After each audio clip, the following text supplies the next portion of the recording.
Movie की start में 1996 का समय दिखाया जाता है। एक आदमी समुद्र के किनारे भाग रहा था और तभी वहाँ पे उसे एक गेम का बोर्ड दिखाई देता है। वो गेम लेकर आके उसने अपने बेटे को दे दिया। रात के टाइम उस गेम के अंदर से आवाजें आने लगती है। उस आदमी का बेटा जब गेम को खोलता है उसमें से उसे एक वीडियो कैसेट मिलती है। अब जैसे ही वो लड़का उस कैसेट को लगा के गेम खेलने लगता है उसमें से बहुत ही तेजी से रोशनी आती है और वो लड़का हमेशा के लिए उस गेम में चला जाता है। इसके बाद में 20 साल के बाद का सीन दिखाया जाता है 2017 में। हम यहाँ पे एक लड़के स्पेंसर को देखते हैं। वो वीडियो गेम खेल रहा था तभी उसे उसके दोस्त का मैसेज आता है कि उसने उसका होमवर्क किया है कि नहीं, क्योंकि उसका दोस्त जबरदस्ती स्पेंसर से होमवर्क करवाया करता था। स्पेंसर जल्दी से वीडियो गेम को छोड़ देता है और अपने दोस्त का होमवर्क करता है। स्पेंसर के दोस्त ने उसे फिर एक हाउस बुलाया था। इसके बाद हम एक लड़की को देखते हैं जिसे सोशल मीडिया का बहुत ही ज्यादा शौक था।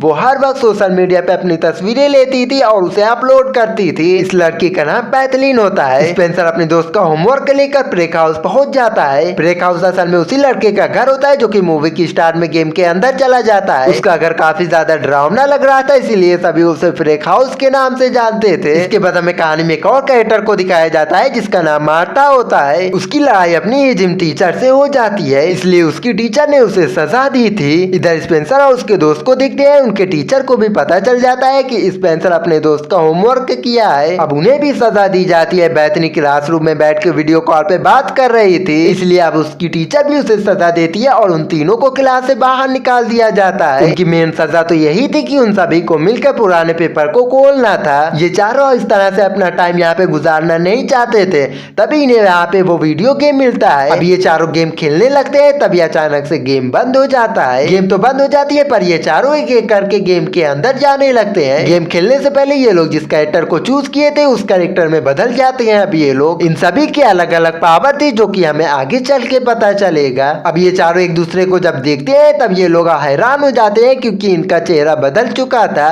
स्पेंसर जो कि दुबला पतला था वो एक ताकतवर आदमी में बदल जाता है। वो कहता है कि मैं स्पेंसर हूँ। मार्टा जो कि सीधी सादी लड़की थी वो एक बहुत ही खतरनाक लड़की बन जाती है। बैथनी जो कि हमेशा सोशल मीडिया पे ही मरती थी वो अब एक मोटे प्रोफेसर में बदल जाती है। स्पेंसर का दोस्त जो कि बहुत ही लंबा और मोटा था वो नाटा हो जाता है। अब बैथनी जब खुद को देखने के लिए पानी के पास जाती है तब वो एकदम से डर जाती है और तभी उसे एक बहुत ही बड़ा जानवर खा लेता है लेकिन तभी वो आसमान से ऊपर से नीचे गिरती है। अब ये चारों अपने हाथ में 3 काले निशान देखते हैं जिन्हें देखकर ये समझ जाते हैं कि इस गेम के कैरेक्टर में ये लोग मिल चुके हैं और अब इनके पास इस गेम से बाहर निकलने के लिए 3 लाइफ लाइन है। जैसा कि बेतनी को उस जानवर ने खाया है अब उसके पास 2 लाइफ लाइन बची हुई है। अब ये चारों उस जानवर से बचने के लिए यहाँ पे बहुत भागते हैं तभी एक आदमी यहाँ पे एक गाड़ी लेकर आ जाता है। वो इन्हें अपने साथ बैठा के लेकर चला जाता है। वो इन्हें जुबांची गेम के बारे में बताता है। इस गेम में भी हर मूवी की तरह एक विलन है जिसने इस गेम के अंदर जैकवार चीते की मदद से हीरा निकाला था। जिसके बाद जंगल के सारे जानवर उसकी बात मानने लगे। अब ये आदमी हीरे को स्पेंसर को देता है और कहता है कि मैंने उस आदमी से इस हीरे को चुरा लिया है तो तुम्हें इस हीरे को उसी जगह पे लेकर जाके रखना होगा तभी इस गेम को तुम खत्म कर पाओगे। और एक नक्शे को देखकर वो वहाँ से चला जाता है। वो लोग जब उस नक्शे को देखते हैं तो वो खाली था। बैथनी कहती है कि इसमें सब कुछ लिखा हुआ है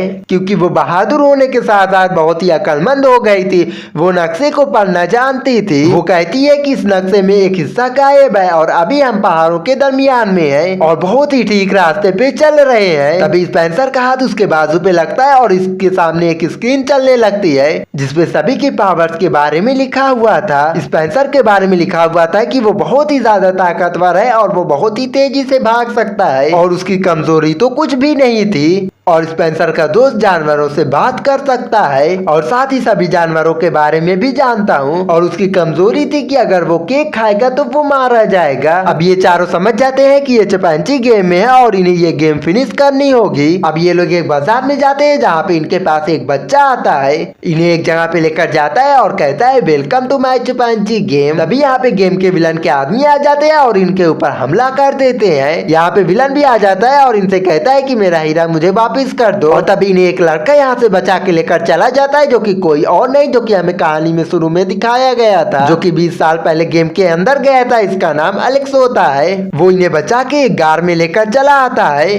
जब ये लोग गार के अंदर आते हैं तब इन्हें यहाँ पे बहुत कुछ दिखाई देता है। पहले इनके सामने सफेद रंग के ब्लेड आते हैं, फिर एक पानी की खाई जिसके अंदर बहुत ही बड़े बड़े मगरमच्छ थे। अब वो लोग किसी तरीके से वहाँ से बाहर आ जाते हैं। अब एलेक्स इन्हें अपने बारे में बताता है। आज से 20 साल पहले मैं इस गेम में आया था और अभी तक इस गेम से बाहर नहीं निकल पाया हूँ। इधर विलन बहुत ही ज्यादा गुस्से में था क्योंकि अभी तक उसे उसका हीरा नहीं मिला था। इधर एलेक्स इन्हें अपने घर पे लेकर आता है और कहता है कि मैं 20 साल से यहीं पे रह रहा हूँ। अब मेरे पास सिर्फ एक लाइफ लाइन बची हुई है और मैं अपनी जिंदगी को खतरे में नहीं डाल सकता। अब यहाँ पे इन्हें एक बात समझ में आ जाती है कि जिस नक्शे के आधे हिस्से को ये लोग खोज रहे हैं वो कोई और नहीं बल्कि एलेक्स ही है। इन्हें इसी को ढूंढना था। एलेक्स बताता है कि इस गेम का अगला लेवल है एक ट्रांसपोर्टेशन स्टेट है। अगर हमने उसे पार कर लिया तभी हम उस पहाड़ तक पहुंच पाएंगे जहाँ पे हमें हीरे को लगाना है। ये जब उस जगह पे जाते तब इधर 2 गार्ड पहरा दे रहे थे। अब ये बिना सोचे समझे उनके पास नहीं जा सकते थे क्योंकि इन्हें अपनी लाइफ लाइन भी बचाना था और ना ही इनके पास कोई हथियार था इनसे लड़ने के लिए। तो सभी लोग ये फैसला करते हैं कि मार्था को उनके पास भेजेंगे उनका ध्यान भटकाने के लिए। वो मार्था को लड़कियों की अदाएं सिखाती है कि वो कैसे जाके उन गार्ड का ध्यान भटकाएगी। मार्था उनके पास जाके अजीबोगरीब हरकतें करने लगती है। तभी गार्ड वहाँ पे गाने चला देते हैं और मार्था गाने को सुनते ही उनके ऊपर अटैक कर देती है। वो बहुत ही मजे से उन दोनों को मार रही थी। तभी पीछे के रास्ते से ये लोग उसके अंदर चले जाते हैं। ये लोग सब कुछ यहाँ से लेने को कहते हैं और एलेक्स को हेलीकॉप्टर चलाने को कहते हैं क्योंकि इन सब के बीच सिर्फ उसे ही हेलीकॉप्टर उड़ाना आता है। लेकिन वो साफ इनकार कर देता है कि मैं इतना बड़ा रिस्क अपनी लाइफ के ऊपर नहीं ले सकता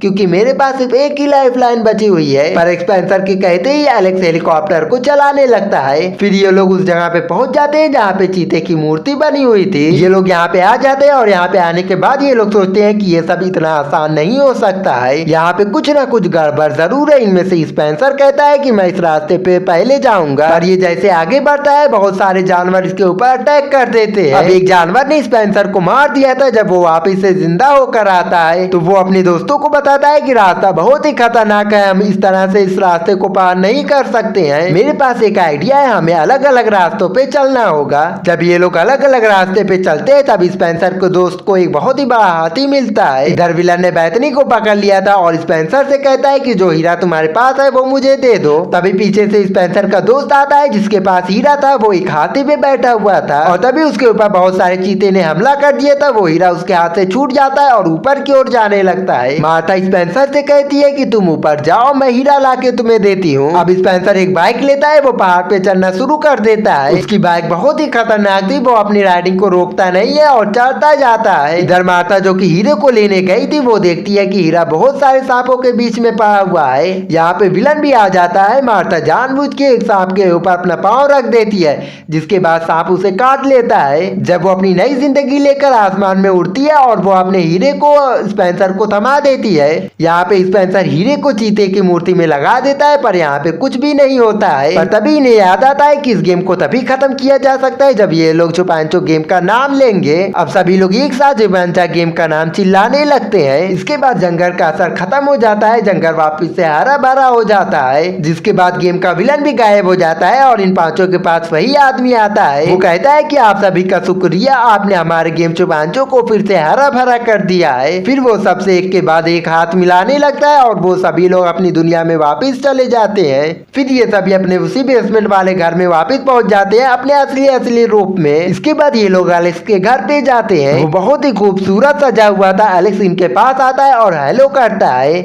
एलेक्स कहता है कि गेम ने मुझे उसी टाइमलाइन में भेजा है जब मैं गेम में गायब हुआ था।